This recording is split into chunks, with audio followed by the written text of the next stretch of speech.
अस्सलाम वालेकुम। आज हमने एमसीक्यूज़ को कंटिन्यू करना है जहाँ पर हमने ब्रेक कर दी थी एमसीक्यूज़ नंबर 40 तक। तो आज हमने इसके आगे के एमसीक्यूज़ को सॉल्व करना है और आज की क्लास के अंदर हमने काफ़ी सारे शॉर्ट ट्रिक्स को देखना है जिससे आपको काफ़ी हेल्प होगी एमसीक्यूज़ को सॉल्व करने के लिए, ख़ास तौर पर चैप्टर नंबर 2 को। ठीक है, तो चलिए स्टार्ट करते हैं। सबसे पहले हम अपना एमसीक्यूज़ नंबर 41 की तरफ चलते हैं। ये 40 तक हमने कर लिए थे। तो 41 के अंदर ये लिखा हुआ है, when product of vector result in a vector then the product is. ये तो सिंपल डेफिनेशन है, जब product of vector result in a vector. ठीक है, जब हम किसी भी वेक्टर के प्रोडक्ट लेते हैं, अगर उनका रिजल्ट स्केलर आ जाए, ठीक है, तो वो क्या कहलाता है, स्केलर प्रोडक्ट और डॉट प्रोडक्ट। ठीक है, एंड इसी तरह अगर हम बात करें, अगर एक दो वेक्टर को मल्टीप्लाई करवाया जाए, उनका प्रोडक्ट लिया जाए, अगर उसका रिजल्ट प्रोडक्ट में वेक्टर आ जाए तो वो कहलाता है वेक्टर प्रोडक्ट। ठीक है, और क्रॉस प्रोडक्ट। तो आप लोगों को ये सब चीज़ें मालूम होनी चाहिए। तो इसका आंसर क्या होगा, वेक्टर प्रोडक्ट। ठीक है, स्केलर प्रोडक्ट में क्या होता है कि जब when we multiply by two vector their result should be a scalar product. ठीक है, तो ये कहलाता है स्केलर प्रोडक्ट और डॉट प्रोडक्ट। और आप लोगों को अच्छे से मालूम होगा जो डॉट प्रोडक्ट होता है उनके फार्मूलाज, इसको ज़रा रब कर लेते हैं। जो डॉट प्रोडक्ट होता है हमारे पास, उसके अंदर कॉस थीटा आता है एंगल के अंदर, और क्रॉस के अंदर साइन आता है। ये चीज़ आप लोगों को याद होनी चाहिए, तो इससे हमें काफ़ी सारी चीज़ें ईजी हो जाएंगी सॉल्व करने के लिए। तो अब हमने तो करना क्या है, रब करने इसको एक मरतबा। अब आप देख सकते हैं आगे हमारे पास एक क्वेश्चन के अंदर है, if A cross B equal to zero. ठीक है, कहा गया है A cross B is equal to zero and A and B not equal. ठीक है, ए और बी इक्वल नहीं है, देन द वेक्टर आर। ठीक है, ए क्रॉस बी, सबसे पहले आपको यहाँ पे फॉर्मूला लिखना है कि ए क्रॉस बी का फॉर्मूला होता क्या है। तो ए क्रॉस बी बराबर होता है हमारे पास ए बी साइन थीटा। अब देखेंगे किस किस फैक्टर के ऊपर ज़ीरो हो सकता है, जब साइन का थीटा का जो एंगल है वो क्या हो, 0 डिग्री हो। ठीक है, तो ये पूरी की पूरी टर्म क्या हो जाएगी, 0 हो जाएगी। तो ए क्रॉस बी तब 0 हो जाएगा। ठीक है, या दूसरे कंडीशन ये है, जो ए और बी लिखा हुआ है हमारे पास, इनमें से कोई एक वैल्यू 0 हो, मीन्स कि ए 0 हो या और का मतलब होता है या, इनमें से कोई एक, B is equal to 0, means कि या ए 0 हो या बी 0 हो। ठीक है, तब हमारे पास ए क्रॉस बी 0 हो सकता है, या साइन का एंगल क्या हो, 0 डिग्री हो, तो ए क्रॉस बी तब 0 होगा। ठीक है, तो उसका आप देखते हैं आंसर। तो देखें, सबसे पहले इसमें लिखा हुआ है पैरेलल। पैरेलल का आप सबको पता है कि पैरेलल का मतलब होता है 0 डिग्री। ठीक है, कि पैरेलल मीन्स कि ए भी पैरेलल है और बी भी पैरेलल है, तो एंगल इनके दरमियान क्या है, 0 डिग्री। जब 0 डिग्री है तो ये पैरेलल आंसर हो सकता है। लेकिन आप लोगों को एक चीज़ और बता दूं कि आप लोगों को सारे एमसीक्यूज़ पे एक मरतबा पढ़ना है, देन मार्क करना है। इसका आंसर पैरेलल तो हो सकता है। अगर मैं पैरेलल पे टिक कर दूं तो आगे मैं देखता हूँ anti parallel. Yes, anti parallel भी तो 180 आता है, मीन्स कि ये ए है अगर मेरे पास और ये मेरे पास बी है, इनके दरमियान एंगल 180 है और साइन 180 हमारे पास होता है, 0 होता है हमारे पास। ठीक है, तो इट्स मीन के एंटी पैरेलल भी आंसर हो सकता है। परपेंडिकुलर, साइन परपेंडिकुलर होता है हमारे पास 1। ठीक है, साइन 90 होता है हमारे पास 1। तो simple both A and B इसका राइट आंसर है। तो इस तरह आपको अपने एमसीक्यूज़ को सॉल्व करना है। ठीक है, अब अगला केस है हमारे पास, I cross I and J cross J is equal to K cross K. ये एक आइडेंटिटी है, इसको भी अगर याद ना हो किसी को तो इसको किस तरह सॉल्व कर सकते हैं, आप इसको इस तरह सॉल्व कर सकते हैं, जैसे कि ये हमने फार्मूला लिखा हुआ है A B, A cross B और साइन थीटा। ठीक है, आई और आई है, इट्स मीन जो इसको हम इससे लिख लेते हैं, आई क्रॉस आई कहा गया है। ठीक है, इसको इस तरह हम रेफ़र कर लेते हैं। जब यहाँ क्या कहा गया है तो इट्स मीन कि एक ए ले लें और एक बी ले लें, ठीक है। तो इसका भी प्रोडक्ट क्या होगा, आई, इसका मैग्नीट्यूड आई ले लिया मैंने, ठीक है, और बी का भी मैग्नीट्यूड मैंने आई ले लिया। अब ये आई रेफ़र करता है एक्स एक्सिस को, ठीक है। ये मैंने समझे एक एक्स एक्सिस बना लिया। ये कोई एक वेक्टर है जो कि एक्स एक्सिस के अंदर है, और कोई एक वेक्टर है जो भी वेक्टर एक वेक्टर है बी जो कि एक्स एक्सिस के अंदर है, ठीक है। तो इनके दरमियान एंगल क्या होगा, 0 डिग्री। तो साइन 0 हमारे पास क्या होता है, 0। तो आंसर क्या आना चाहिए, 0। अगर कोई बच्चा भूल जाए, किसी को ना आए, तो ये कर सकता है, वरना ये प्रॉपर्टी है जो कि सबको याद होनी चाहिए, I cross I is equal to 0, ठीक है। तो ये चीज़ें आप लोगों को पता होनी चाहिए। अब एक चीज़ और देखें, ये एमसीक्यूज नंबर 44 क्या लिखा हुआ है, if A cross B point along Z axis, ठीक है। अब आपको एक और चीज़ याद दिलाता हूँ, क्रॉस प्रोडक्ट आप लोगों ने किया होगा,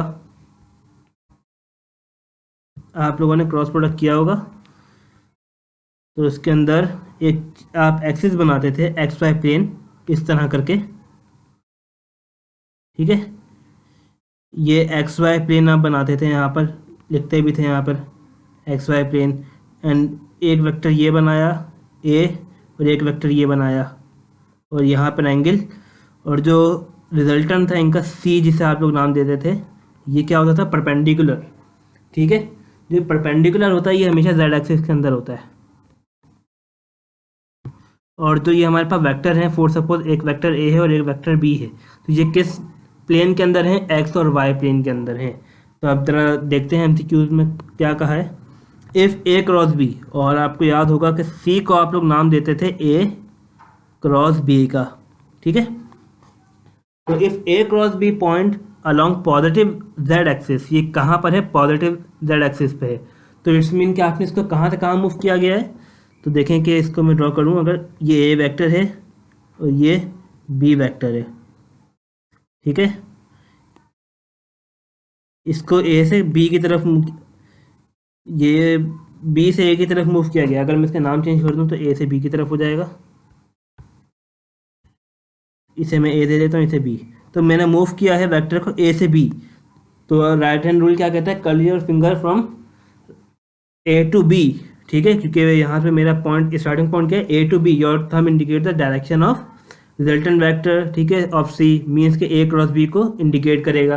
तो आपके पास जो ये थंब है ये इंडिकेट कर रहा है जेड एक्सिस को। तो अब इसके अंदर कहा गया है then the vector A B must line, कहाँ पे लाई करेंगे, तो जो वेक्टर है वो कहाँ पे लाई करेंगे, एक्स वाई प्लेन के अंदर। तो ये चीज़ क्लियर हुई कि किस तरह हमने लगाया है, ठीक है। अब अगला है the area of parallelogram in which two adjacent side A and B is given by, ठीक है। एक पैरेललोग्राम का सिंपल फार्मूला है ये, जो कि ए बी साइन थीटा होता है, ठीक है, जो कि याद रखना है आपने। तो पैरेललोग्राम भी क्रॉस प्रोडक्ट के अंदर आता है, तो उसके अंदर साइन का एंगल लगेगा, कॉस का एंगल नहीं आएगा, ठीक है। आई होप समझ आ गया होगा ये आप लोगों को। अब हमारे पास ये एमसीक्यू नंबर है 46 के अंदर देखें क्या कहा गया है, a cross product A cross B of two non parallel vector is equal to, ठीक है। अब देखें यहाँ पर क्या कहा गया है, इसे रब कर लेते हैं। नॉन पैरेलल मीन्स के ये पैरेलल नहीं है, ये इस कंडीशन के अंदर नहीं है, ये इस कंडीशन के अंदर नहीं है। इसका मतलब ये है कि एक अगर एक्स एक्सिस के अंदर है तो दूसरा वाई के अंदर होगा, ठीक है। तो यहाँ पर फॉर्मूला क्या लगा रहे हैं, ए बी साइन थीटा, लेकिन यहाँ पर एंगल के फॉर्मेट में गिवन है, तो आपको पता नहीं है जो दूसरा वेक्टर है वो क्या 90 डिग्री ही बना रहा है। अगर 90 डिग्री बनाता तो यहाँ पर हम, नीचे हो गया ये, तो यहाँ पर क्या हो जाता हमारे पास, ए बी होता अगर थीटा हमें गिवन होता 90 डिग्री, ठीक है। लेकिन यहाँ पे कहा गया नॉन जीरो पैरेलल, कि एक तो वो नॉन जीरो हैं, मीन्स के ए और बी का मैग्नीट्यूड जीरो भी नहीं है, और वो पैरेलल है, non zero parallel vector, sorry यहाँ पर एक मिस्टेक है, ये दोनों इसी कंडीशन के अंदर है, ठीक है, ये इस कंडीशन के अंदर है। इसे रब कर लेते हैं, बस आपने ये चीज़ें कि क्योंकि यहाँ पर देखें लिखा हुआ है नॉन ज़ीरो पैरेलल, कि एक जो इनका मैग्नीट्यूड है वो ज़ीरो नहीं है, ठीक है, और वो पैरेलल वेक्टर हैं। तो पैरेलल वेक्टर मीन्स के एंगल कितना होगा, एंगल हमारे पास होगा 0 डिग्री, तो साइन 0 0 होता है, तो यहाँ पर हम सिंपल क्या कर देंगे 0, ठीक है। अच्छा, अब ये अगला हमारे पास प्रॉपर्टी है, which one of the following is true. तो आपने ये प्रॉपर्टी पढ़ी थी, commutative cross product does not obey commutative law, ठीक है। तो अब आपने यहाँ पर देखना है कि कौन सा राइट है, ये काफ़ी बच्चों के माइंड में आ गया होगा, जिसे एक्सप्लेन करने की भी नीड नहीं है, क्योंकि एक बिल्कुल एक क्वेश्चन है ये। अब MCQ नंबर 48 की तरफ आते हैं। The cross product of vector f with itself का मतलब ये है कि f क्रॉस f, ठीक है। देखें f cross f magnitude same है, इसका मतलब ये क्या है, ये एक ही डायरेक्शन के अंदर मौजूद है, ये इस तरह है, a और b के फॉर्मेट के अंदर है, तो इनके दरमियान एंगल क्या होगा 0 डिग्री, ठीक है। साइन 0 क्या होता है हमारे पास 0 डिग्री। तो ये प्रॉपर्टीज़ हैं, ये जब आप लोग पढ़ेंगे तो आपके भी क्लियर हो जाएंगे। पहले ज़रा अब यहाँ से हमारे शॉर्ट ट्रिक शुरू होंगे, तब आपने यहाँ से अच्छे से समझना है कि हमने करना क्या है, ठीक है। तो देखें अब ये MCQ नंबर 49 है, ये बहुत ईजी सवाल है और इसको से समझना है क्योंकि शॉर्ट ट्रिक से हो जाएगा। सवाल ये है, which of the following vector is perpendicular to the vector, किसके परपेंडिकुलर हैं। आपको याद होगा कि आपने डॉट प्रोडक्ट निकाला था कि जब परपेंडिकुलर वेक्टर होते हैं वो क्या होते हैं, हमेशा 0 होते हैं, ठीक है, आपको याद होगा। एक इसके मैं आपको 2 तरीके बताता हूँ। आप जो ये सवाल है इसको आप हर किसी के साथ मल्टीप्लाई करवा के देखें, डॉट प्रोडक्ट मीन्स कि आप इस तरह ले लें, ये आपको सिर्फ तरीका बता रहा हूँ, अगर भूल जाएं, अगर मेरा तरीका याद ना आए तो ये आप समझे एक शॉर्ट हैंड पर रख सकते हैं, लेकिन जो शॉर्ट ट्रिक है वो आपको बताऊँगा इसके बाद। तो जो 4i है माइनस 3j, ये एक वेक्टर आ गया। जो आपके पास MCQs हैं, जो MCQs के ऑप्शंस हैं, आप उसको 1 बाय 1 इनका डॉट प्रोडक्ट ले लें, ठीक है।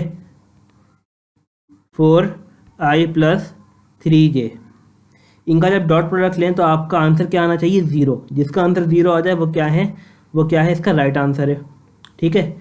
लेकिन और इसका जो राइट आंसर है वो ऑप्शन ए ही है, वो बताता हूँ कैसे। जब भी परपेंडिकुलर वेक्टर की बात की जाए, ये नोट डाउन कर लें, जब भी परपेंडिकुलर वेक्टर की बात की जाए तो आपने सिंपल क्या करना है, जो j की वैल्यू होगी उसको i के फॉर्म में लिख दें, एंड जो i की जो कोफिशिएंट है उसको j का कोफिशिएंट बना दें, ठीक है। बात समझ में आई क्या कह रहा हूँ मैं कह रहा हूँ, इसको यहाँ लिख लेते हैं। सवाल है हमारे पास 4i माइनस 3j, मैंने कहा है जो j का कोफिशिएंट है उसको i का कोफिशिएंट बना दें, जो j का कोफिशिएंट है उसको i का कोफिशिएंट बना दें, और जो i का कोफिशिएंट है उसे क्या कर दें, उसे j का कोफिशिएंट बना दें, ठीक है। और जो साइन होगा मिडिल टर्म का, इस वाले का जो मिडिल जो हमारे पास है, इसको क्या कर दें, चेंज कर दें। क्लियर हुआ कि किस तरह हमने करना है, जो j का कोफिशिएंट है उसको i का कोफिशिएंट बनाना है, एंड जो 4 का कोफिशिएंट, जो i का कोफिशिएंट है उसको j का, एंड जो साइन चेंज करना है, अगर माइनस है तो प्लस कर दें, अगर प्लस है तो माइनस कर दें, तो ये आपका राइट आंसर हो जाएगा। तो आपको समझ में आ गया होगा कि किस तरह हमने इसको किया है, ठीक है। अब देखें अगला क्या है, vector of magnitude 5√3 unit and another vector of magnitude 10 are inclined at angle 30 degree, the magnitude of the vector product, ठीक है।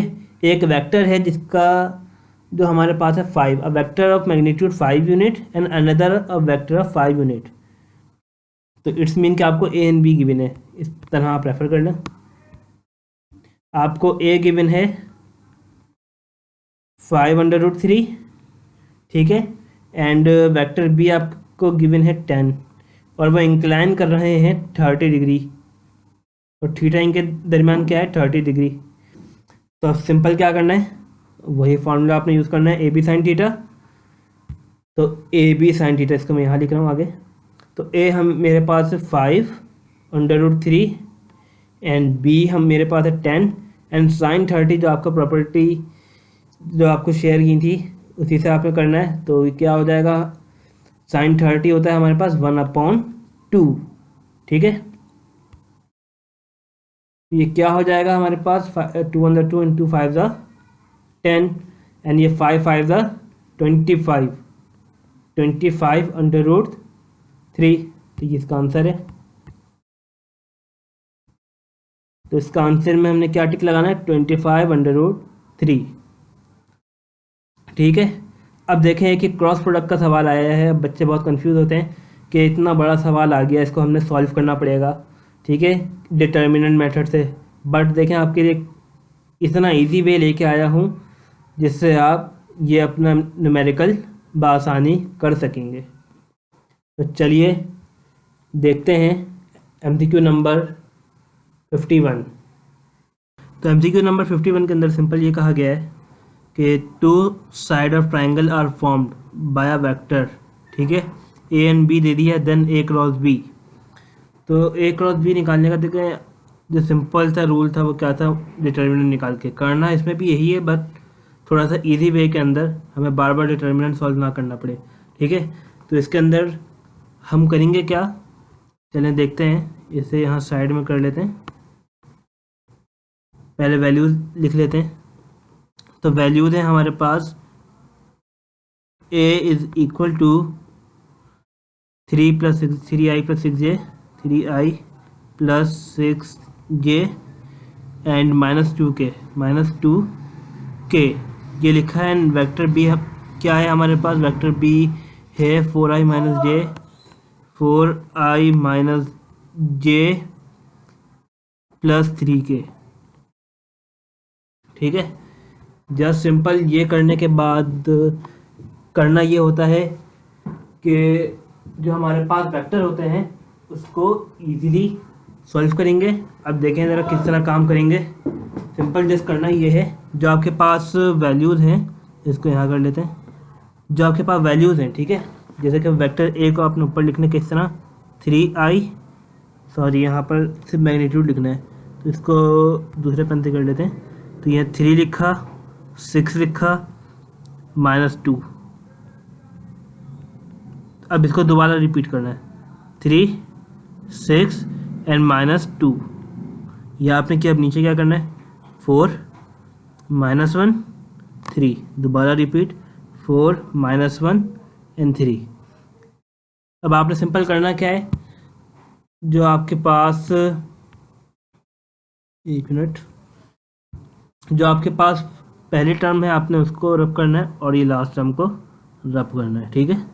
अब सिंपल करना क्या है, यहाँ पर i j k लिख लिए मिडिल में, ठीक है। तो अब आपने करना क्या है, इनका डिटर्मिनेंट लेना है 1 by 1, मीन्स के इसको इससे एंड इसको इससे। फॉर्मूला अगर आपको याद ना हो तो बता दूँ, जैसे कि ये डिटर्मिनेंट है, ये a b c d, ठीक है। तो फार्मूला हमारे पास होता है AD - BC, ठीक है, ये फार्मूला होता है। तो इसको सिंपल इस तरीके से फॉर्म करना है, ये A और D को मल्टीप्लाई करवाना है, -BC को मल्टीप्लाई करवाना है। तो सिंपल करेंगे, 6 3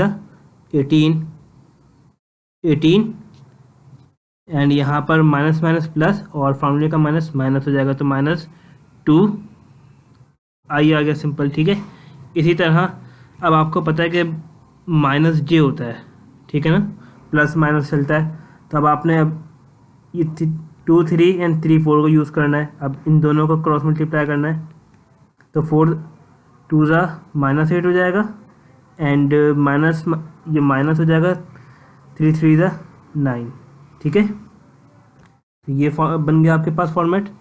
एंड क्या करना है, फिर प्लस k होता है, ब्रैकेट लगाई। अब इसको यहाँ से मल्टीप्लाई करना है, तो 3 × -1 तो -3, फॉर्मूले का माइनस आएगा, 6 4 24।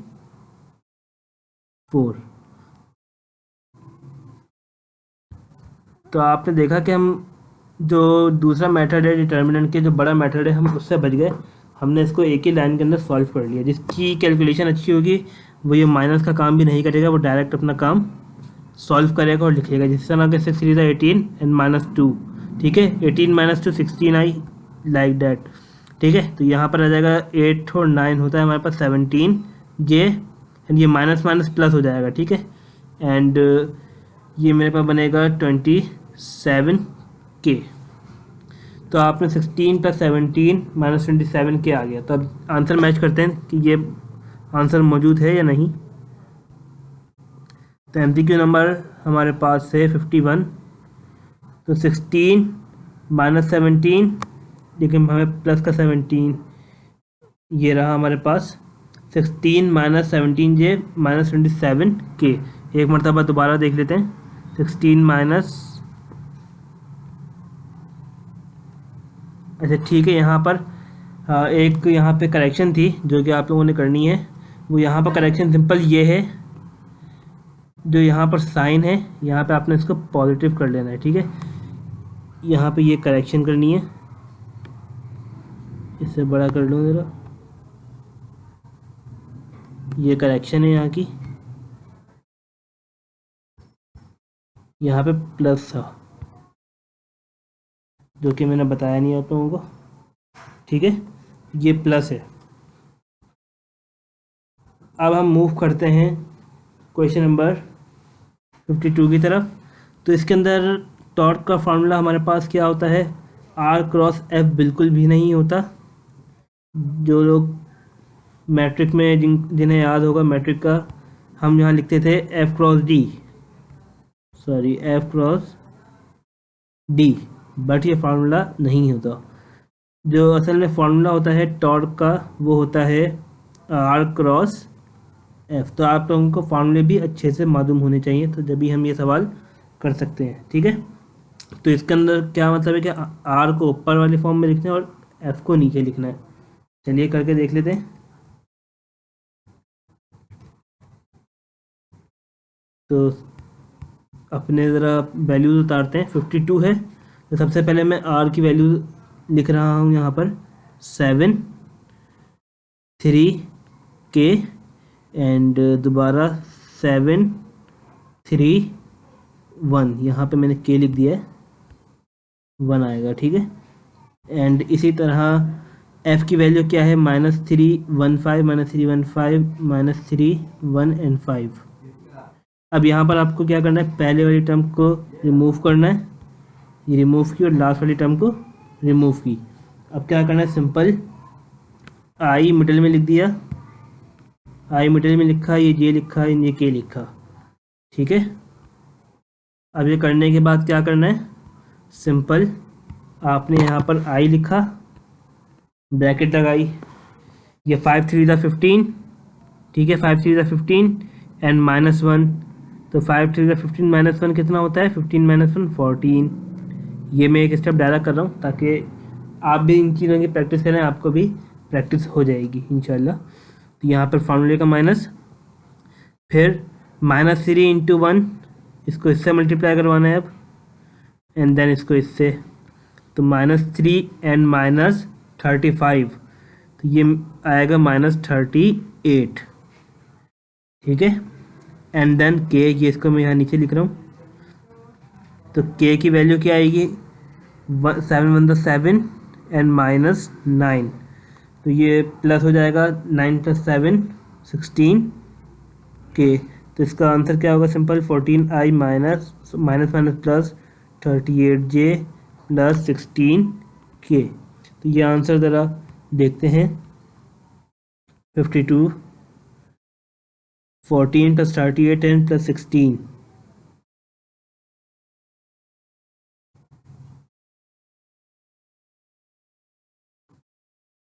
Fourteen plus 38। अच्छा बल्कि नहीं, यहाँ पर सिंपल यही था, एक चीज़ मैं करेक्ट कर देता हूँ, ये फार्मूले के अंदर हमारे पास होगा ही प्लस, ठीक है। तो यहाँ पे आपको ये जो पिछला न्यूमेरिकल करवाया है इसके अंदर भी यही है, ठीक है, यहाँ पर माइनस ही आएगा और फार्मूले के अंदर पॉजिटिव ही चलेगा। बस ये चीज़ आप क्लैरिफाई करने दोबारा। और जो यहाँ पे जो आंसर आया था हमारा -17, ये भी हमारा आंसर बिल्कुल ठीक था। तो ये फॉर्मूले में मैंने जो माइनस लगाया था इसकी जगह क्या कर लें, प्लस कर लें, तो ये आपके पास ऑटोमेटिकली नेगेटिव में आएगा। ठीक है, तो ये मिस्टेक थी मेरी जो कि अब ठीक हो गई है। ठीक है, समझ में आ गया कि किस तरह हमने काम किया है। तो हमारा जो राइट ऑप्शन क्या है इसका, इस सवाल का राइट ऑप्शन है option number A. Yes, option number A is the right answer. अब आपने देखना है अगला अगला कहा गया है the scalar product of two vector. ठीक है, स्केलर प्रोडक्ट मीन्स के ए डॉट बी, इसको इस पेन से लिख लेते हैं। ए डॉट बी क्या है, ए डॉट बी की वैल्यू है 2√3। ठीक है, and the magnitude of the vector product means के क्रॉस प्रोडक्ट। तो क्रॉस प्रोडक्ट को लिखने का तरीका क्या होता है, ए क्रॉस बी। ये कितना है हमारे पास 2। द एंगल बिटवीन दैम, अब इनके दरमियान एंगल बताना है। ठीक है, तो सिंपल सा तरीका ये है कि आप इन दोनों को कंपेयर करवाएंगे। किस तरह करेंगे, चलिए देखते हैं। जो एक आप लोगों को tan का फॉर्मूला तो आप पता होगा, इसको ज़रा ठीक कर लें।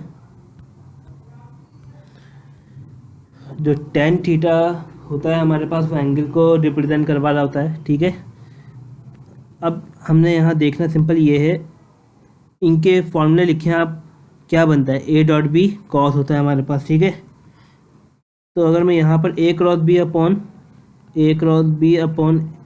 ए डॉट बी लिखूँ तो ये किसके बराबर होता है, A B sine theta and A B cos theta. तो ए बी से ए बी कैंसिल हो जाएगा तो बचा क्या, साइन अपॉन कॉस। और मेडिकल स्टूडेंट्स वाले याद रखें, जो साइन अपॉन कॉस होता है वो होता है tan के बराबर। Sine theta upon cos theta is equal to tan theta. ठीक है, तो ये क्या बन गया, tan theta is equal to, अब ए क्रॉस बी इसकी जो वैल्यू आई थी वो आई थी 2 अपॉन 2√3। 2/2 एंड ये कैंसिल आउट हो गया, तो टेंजेंट इनवर्स 1/3 हमारे पास आंसर आ जाएगा। तो इसका भी आंसर फाइंड आउट कर लेते हैं, इसको यहाँ लिख लेता हूँ। इसको इस फॉर्मेट में लिखूंगा तो theta is equal to tangent inverse 1/3 which is 30 degree. ठीक है, तो ये 30 डिग्री इसका आंसर है। तो फाइंड कर लेते हैं। लास्ट में आपको एक टेबल भी बता दूंगा कि हम किस तरह ट्रिग्नोमेट्रिक टेबल है वो फाइंड कर सकते हैं अपने डिज़ायर्ड एंगल। ठीक है, चलिए ज़रा 30 डिग्री इसका आंसर ढूंढते हैं पहले।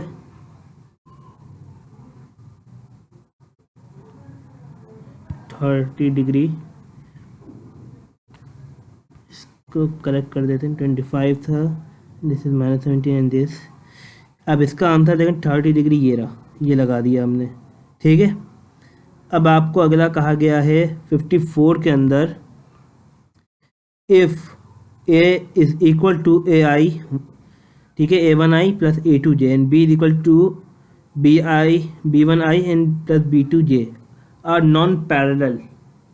ठीक है, ये पैरेलल नहीं है, मीन्स के एंगल इनके दरमियान क्या है, 0 नहीं है। Then the direction of A cross B, तो इनकी डायरेक्शन क्या होगी। अब देखें डायरेक्शन को हमने किस तरह पता करना होता है, आई एंड जे किसको रेफर करते हैं, ए के अंदर मैंने देखा आई है और A2 के अंदर क्या है, जे। B1 के अंदर आई है एंड B2 के अंदर जे है। इट्स मीन कि ये कहाँ लाया कर रहे हैं, एक्स आई रिप्रेजेंट कर रहा है एक्स एक्सिस को एंड जे रिप्रेजेंट कर रहा है वाई एक्सिस को। जब भी ए क्रॉस बी लेते हैं, जैसे कि अभी हमने देखा था ये ए क्रॉस बी लेते हैं, तो इनका जो रिजल्टेंट आता है वो किस डायरेक्शन में जाता है, अलॉन्ग दैट एक्सिस में जाता है। ठीक है, मीन्स के वाले एक्सिस में जाता है। तो curl your finger from right to left from A to B. ठीक है, अगर ये एंगल बना दे तो पॉजिटिव के लिए your thumb indicate the direction of vector C. जो सी क्या होता है हमारे पास, ए क्रॉस बी। तो आपने सिंपल देखा अलॉन्ग ए नहीं, along x axis. Along x axis तो हमारे पास ए क्रॉस बी में नहीं आएगा, A1 और B1 अलॉन्ग एक्स एक्सिस है, वाई एक्सिस के अंदर A2 और B2 है, एंड जो हमारा करेक्ट आंसर है वो है अलॉन्ग जेड एक्सिस। ठीक है, याद रखना है। एंड जो ये MCQ नंबर 55, 56, 57 है, ये आपको रिपीट करवा चुका हूँ मैं कि किस तरह हमने काम करना है। एक मरतबा दोबारा रिकॉल करवा देता हूँ।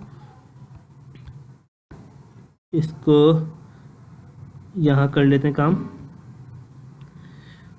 तो सबसे पहले आपको क्या ड्रॉ करना पड़ता है, कॉर्डन ड्रॉ करने होते हैं इस टाइप के। ठीक है, जिसको आप नाम दे दें I, ये J एंड ये K।